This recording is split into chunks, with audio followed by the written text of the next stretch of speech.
move for the Broncos. Nate? Well, it's a reaction to free agency, so that's why you see the guy there on the left, Teteroa McMillan, out of Arizona, who, of course, had the 40-yard dash that I think people were hoping to see from him on Monday, because it came in, depending on the stopwatch, it came in sub 4.5. And when you're 6'4", 219, and you're a jump ball artist like Tet McMillan, and you can have a sub 4.5 40. Hello, that's going to be great for you. Marion Hampton, of course, on the right. If you've been watching the show, you know all about him. But these post-free agency mocks, they're somewhat of a reaction to how things fall. But in the case of Mel Kiper Jr., sort of the original draft guru from ESPN, mocking Teteroa McMillan of the Broncos, I want to make it clear here, in his article, he says it's a reaction to how his draft board fell because he has Ashton Genty going number 6. Yes. To the Raiders. Tyler Warren, number 7 to the Jets. And even though Evan Engram is a Denver Bronco, make no mistake, tight end is still very much on the radar of the Broncos in this draft process, because that Engram contract, it's a short-term contract. It's a great tight end draft. They're still looking for the long-range tight end out of this to develop behind Evan Engram. So I expect the Broncos to draft a tight end, just maybe not round 1. But anyway, Tyler Warren, number 7 to the New York Jets. And then you move down. Marion Hampton, even with the Cowboys signing 2 running backs last week, Mel Kiper Jr. has Marion Hampton mocked at number 12 to the Dallas Cowboys. And then Colston Loveland, the tight end from Michigan, who we've talked a lot about, who the Broncos met with at the scouting combine, along with the aforementioned 3 players. Colston Loveland mocked to the Indianapolis Colts at number 14. So Kiper says when he writes about Teteroa McMillan at 20 of the Broncos, he does say if one of the top 2 running backs is on the board, Denver might try to jumpstart the run game. So he does offer that caveat. Personally, I do believe if the board goes like this and you see the running backs off the board, I do believe the Broncos end up going in another direction, say the Kenneth Grant direction, the defensive tackle out of Michigan, who Mel Kiper Jr. doesn't have going off the board until pick 30 to the Buffalo Bills. Wow. But Teteroa McMillan, it's an interesting conversation to have because he is the type of receiver, long, tall, big body, that Sean Payton historically favors.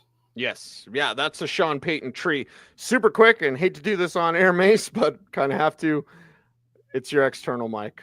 It's not your internal mic. That's off. Now it's on, but just switch it around. We'll get the mics figured out.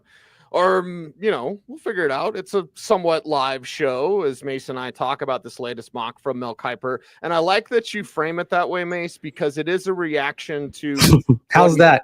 That's perfect. Sounds perfect. But it is a reaction to what he's done in his mock, right? Some mocks are just crazy and Jackson Dart at 3 or whatever.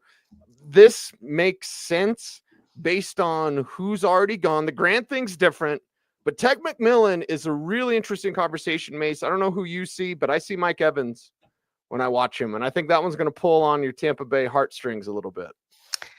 Well, if he got Mike Evans 2.0, I mean, pretty good, right?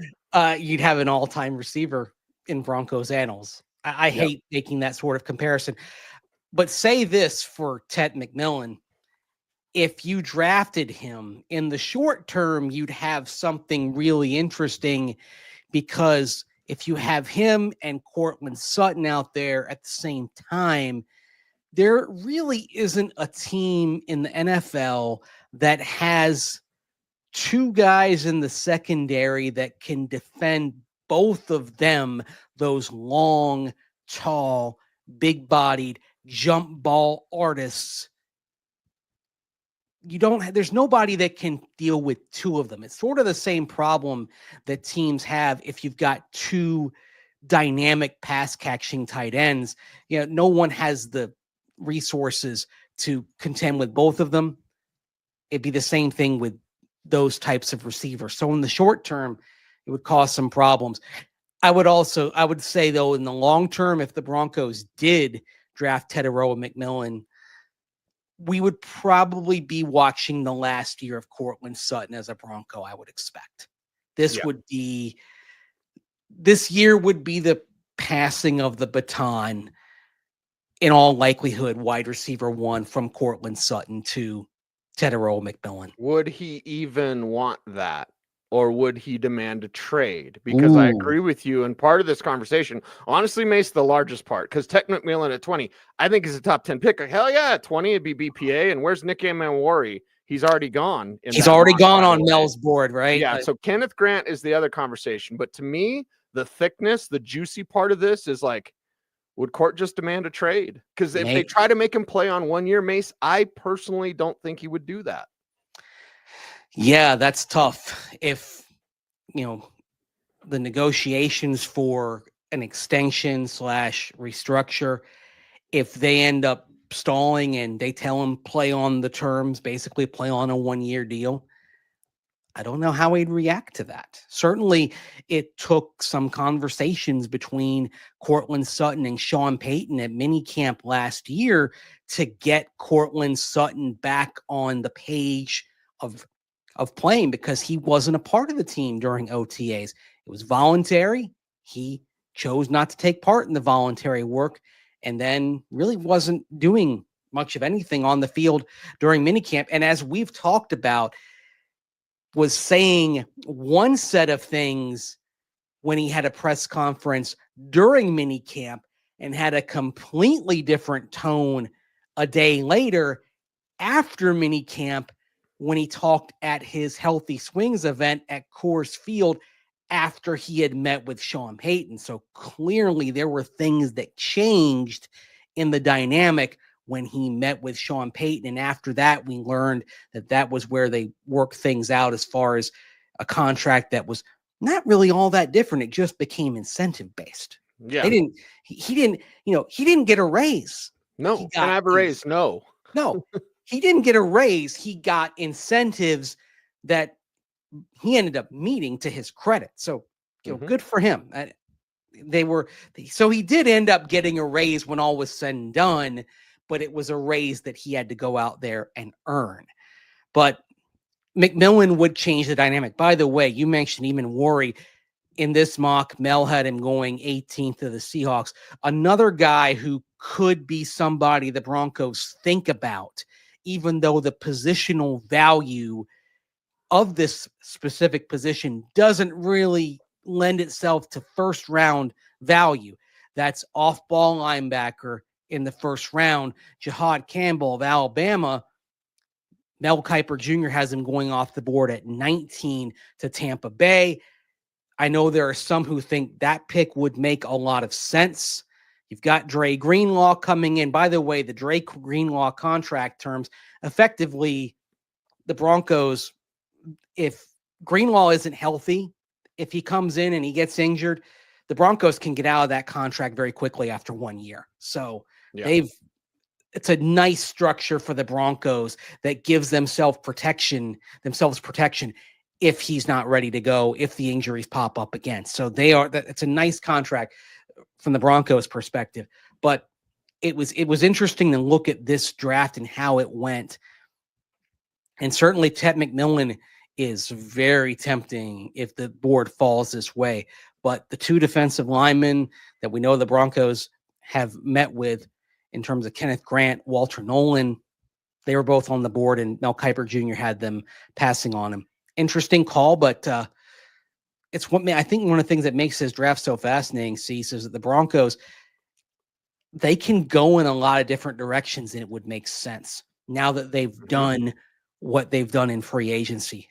They can go get a tight end. They don't have to, but if the board falls that way, they could still pick Colston Loveland if he happens to be there at 20, and it would make sense. Right. Running back, you might be disappointed if Omarion Hampton and Ashton Genty aren't there at 20. And I think the Broncos probably would be disappointed if one of them isn't there at 20. But the class is so deep to where they would still be able to find that guy into day 2 because there are going to be plenty of running backs there, and they'll get the value from that position going into the second and third days of the draft, and they should still be able to find maybe option 1 and option 2. It'll work out very nicely. So they should be in pretty good shape. The nice thing is about the free agent moves, Mason, you mentioned it, is the flexibility the Broncos have.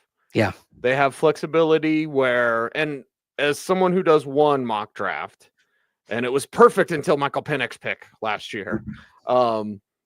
It's you get in the 20s, it's difficult to peg those picks sometimes unless you know somebody. It's going to be incredibly difficult for mocksters to pick the Broncos pick the right way. A lot of these mock drafts are thought experiments. I'm okay with that.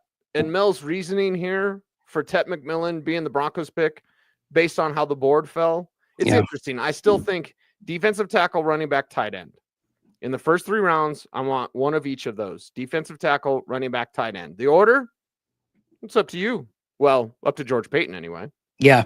The next pick, by the way, off the board on Mel's mock draft was Derek Harmon, defensive lineman out of Oregon, going to Pittsburgh.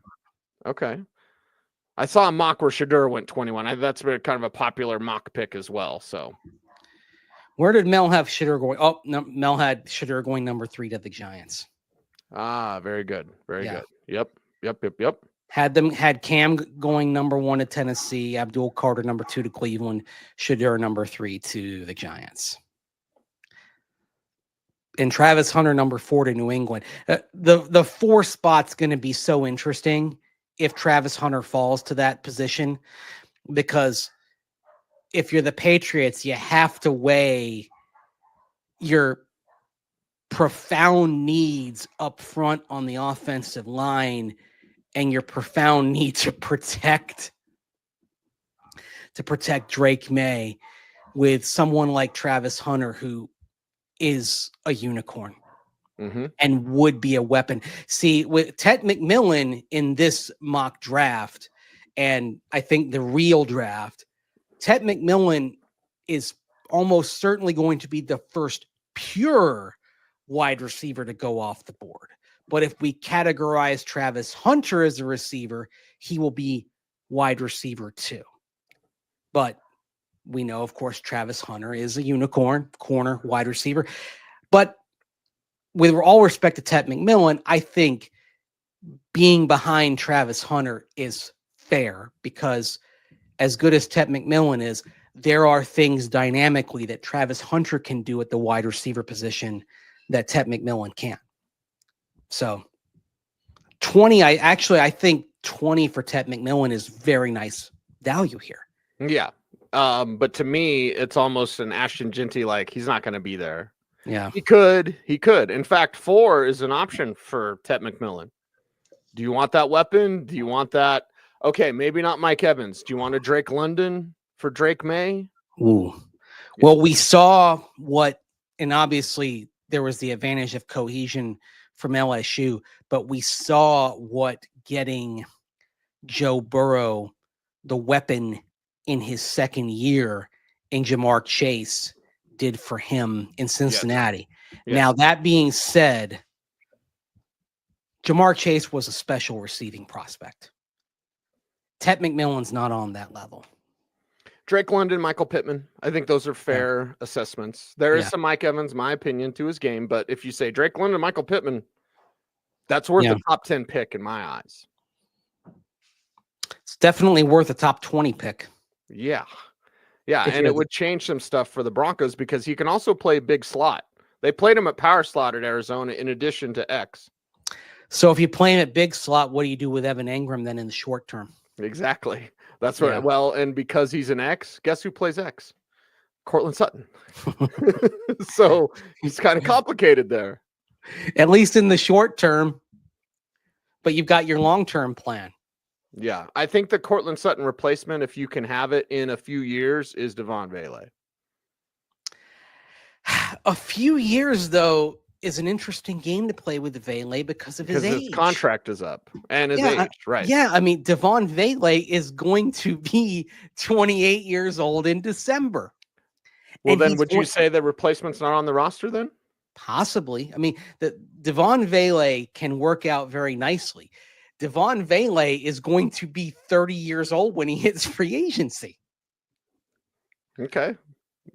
I mean, that's going to be a discussion topic. If he flourishes, that's going to be a pertinent data point that comes up in discussions. Now, it's something that may help the Broncos if Devon Vele develops, and it might allow the Broncos to keep him around at a discount because they might be able to say, look, at 30 years of age, you might find in free agency, the streets are a little bit cold out there. Mm-hmm. It might be hard out there for a 30-year-old receiver, even though you only have 4 years of experience. With all respect to experience, teams are going to look at that age. Oh, yeah. It does matter. It's why, even though he had the rough Senior Bowl week, on the other end of the extreme, now that you've got Evan Engram and you can ease the tight end into work, I think you have another conversation about Harold Fanning Jr. as a day 2 tight end, because you now have the luxury of giving a high ceiling tight end a nice long runway. Ramp it up. Yeah. Ramp it up. You have the luxury of taking Harold Fanning Jr. and not rushing him onto the field. I like that idea. I like that idea for the Broncos. And Evan Engram gives you flexibility. Yeah. Cortland Sutton, if you pay him to stick around, and then you're looking for his replacement elsewhere. If it's not Vele, Mace, because the picture that you're painting is they're always going to be looking for someone else. Well, but that's the NFL. Doesn't, unless you are an uber star, they're always looking for the next guy. Well, that sucks. It is. There's a reason why Jerry Glanville said it stood for not for long, right? NFL. Yeah. And because of the attrition rate, because everybody sadly is one play away from being on the shelf, it's only prudent to be looking for other options, to be cultivating other options. You have to do that. It never stops. I mean, you feel good about Bo Nix at quarterback. Doesn't mean you stop looking for young passers. I mean, now that you've signed Jarrett Stidham as your number 2 quarterback, that's well and good. But you know what? If you see a small college guy or somebody who slipped through the cracks in round 7 or the undrafted pool, you bring him in, you see what he can do, and maybe you keep him around the practice squad and you develop him. You're always doing this. You never stop doing this. Never. I mean, I said it on social media earlier today. Broncos are always looking at corners, right? Mm-hmm. Yeah. I mean, if you told me the Broncos came up with Kobe Bryant out of this draft, it came up with him in the 3rd round, even though it goes against the tight end, running back, defensive lineman kind of triangle we talk about for the first 3 rounds. If you told me they got Kobe Bryant, I'd be ecstatic. Yeah. And they could use him.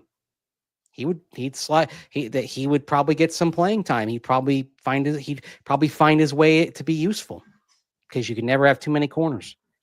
You always got to be looking.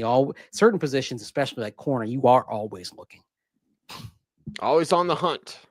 That's for sure. And the Broncos will be putting together their draft board, and we'll be talking about how they could put together their draft board, in addition to the relevant mocks that are out there. There's too many mocks, Mace. But when Kiper does something, especially something interesting that makes sense, yeah, we're going to talk about it. Well, Kiper and then Omarion Hampton that Daniel Jeremiah had today as well. We had two of the biggies on Tuesday. That's why we're focusing on that. And dueling mocks. Yes. And Mel Kiper Jr. is actually going to a conference call with the media on Wednesday. I'll be on that. We'll see if my pressing of the button results in me getting a question in. We're fixing to find out.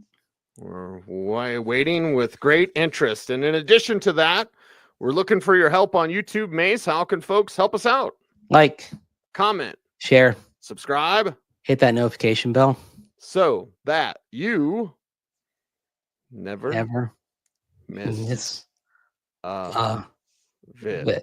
That's right. He's Andrew Mason. You follow him on all the socials at Mace Denver. I'm at Cecil Lammy saying OBT's BFD. Thanks for watching. Stay tuned. Stay frosty.